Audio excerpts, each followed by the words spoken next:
Hey, what's up, everyone? How you doing? It's me, Mr. 4K Upscaler. So, Google Stadia, it's just around the corner. It's going to be released next Tuesday on November 19th, and I'm gonna obviously pre-ordered a premium edition, which is $129 plus tax. It should arrive probably by Monday. Maybe I get it early, cool, but I won't be able to use it till the Tuesday, the 19th. And I've been getting a lot of questions. Surprisingly, I've been getting more questions about Google Stadia than I've been getting the questions about Death Stranding, and that's interesting. It seems to be a lot of people are really interested in this, and they really want to know, is it going to work? A lot of people have been asking me, do you think this is going to work? And my message to them is, well, tune in on Tuesday. Come see me on Tuesday, November 19th, and then I'm going to test everything. I'm going to test everything. I'm going to test 4K, HDR to see how well it handles it.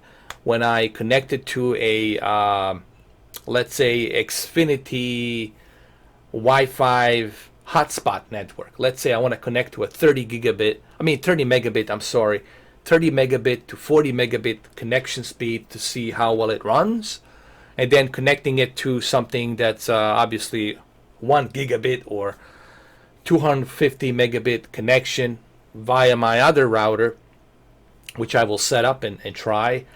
So I'm going to do tests. I'm going to see how well it works. But I think what majority of you are interested, it's not so much taking the experience with you on the phone. I know it's not that. I know majority of you have told me that you don't care so much about taking the experience with you.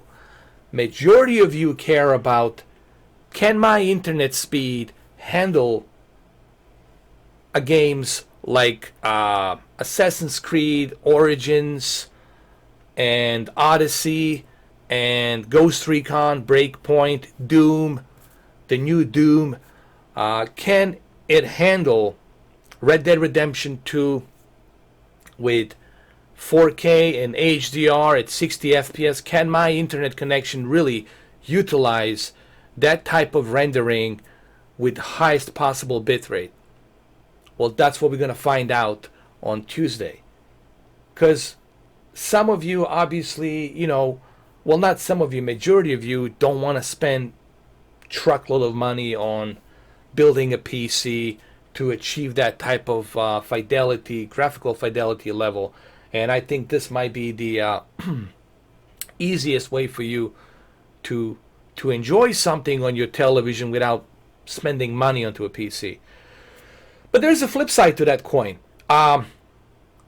You still have to pay for these games. That's the thing. They do have a subscription. They do have some games included, but there's some other games that you have to pay for it. How do I feel about paying full price for a game that you don't own? That's where this whole thing, to me, it's really where I believe it's going to come down to how people feel about that. I don't feel comfortable, me personally, that's just my opinion. I don't feel comfortable paying $63 for a game and the subscription, and then I don't physically own that game. I don't have it in my hands. It's sitting somewhere on a cloud server, and if they lose the rights to that game, they can pull it out of the server. That terrifies me. I'm not a big supporter of that. I like to be able to own what I pay. I like to hold the physical media or digital media on my hard drive. I like to have it on me, somewhere stored. Okay? I'm not comfortable having games on some cloud server somewhere, and then you got to be connected to the internet to play them. I don't feel comfortable paying money for that. Okay? If it was just a subscription based, where all the games are included with a subscription based service where you don't have to pay for the game, that's a different story because you're paying for a subscription. Okay?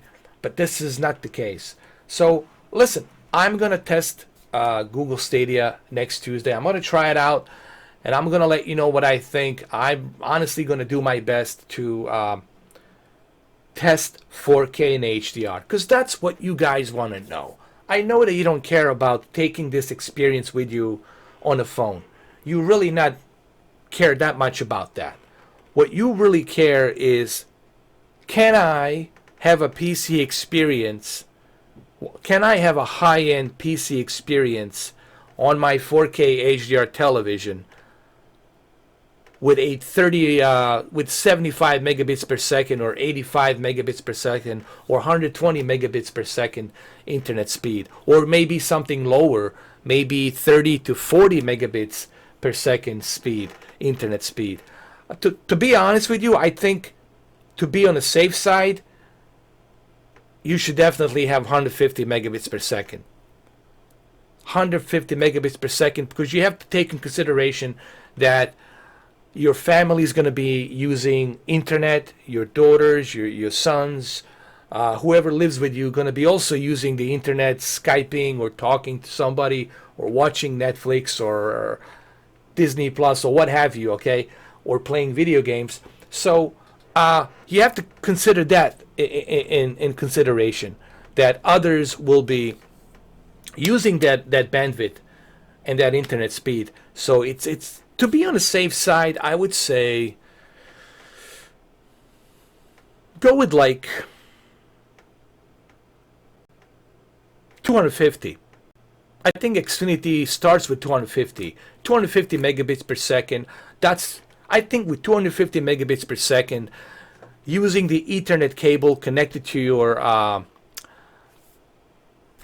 Chromecast device, because you're going to need a Chromecast device in order for you to do that. You're going to need, I believe, a Chromecast. What was it? There's right here. This is the one you're going to need. You're going to need a Chromecast Ultra. You're going to need the Chromecast Ultra in order for you to truly get that 4K and HDR. So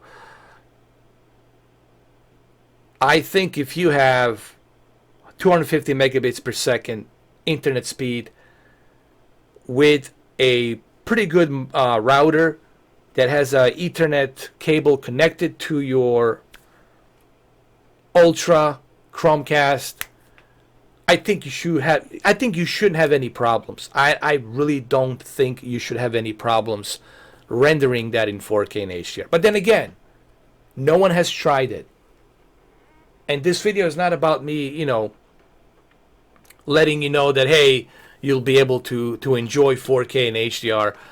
What I'm making this video is I want to tell you that wait for my video. Wait for my video next Tuesday before you decide to purchase. You can always purchase this. You can always buy this. You can always sign up. That's easy. That's always an easy part. The easiest part is to sign up. You can always do that and to purchase this, okay? What I would do is I would have you guys wait for me on Tuesday, next Tuesday, and wait for me to do a testing and let me test. I'll test this. I'll try it out. And I'll let you know how it looks. Is there a latency? How bad the latency is? Is there like a huge input lag and a latency on a controller? All of that stuff I will test. I will let you know. So if I was you, I would wait till Tuesday, next Tuesday, November 19th, 2019. Wait till next Tuesday, and then I'm going to go ahead and I'm going to give you my honest, unbiased tests. Okay? Also keep in mind, during a lunch day, a lot of people will probably try to get on Google Stadia, and so don't expect the first week of November 19th, Tuesday, for everything to go smooth. This will be my first impressions to see how well it works, but it's not going to be my official review. Official review will probably come once I spend some more time, like around Thanksgiving or after the Thanksgiving, maybe during the Black Friday. I'll be able to let you know how I feel about it, because I need to spend more time with this device. So if you are on the fence about Google Stadia, if you are skeptical and on the fence and not so sure whether you should go ahead and sign up with this, I think the best thing to do for you is wait for me on Tuesday, November 19th, and let me do a bunch of tests and let me review it. That's what I would do. Okay.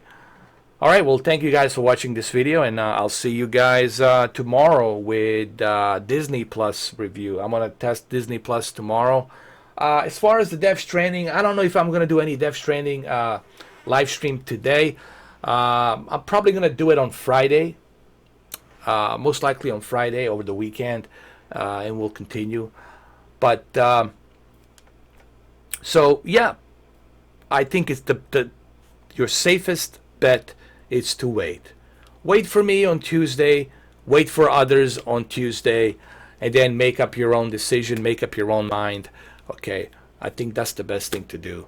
I wouldn't jump on the bandwagon. The only reason I'm jumping onto it is because I want to test it for you. I'm doing this for you guys, so I can give you unbiased testing points of view. All right, so we'll see. We'll see. So thank you for watching. Take care.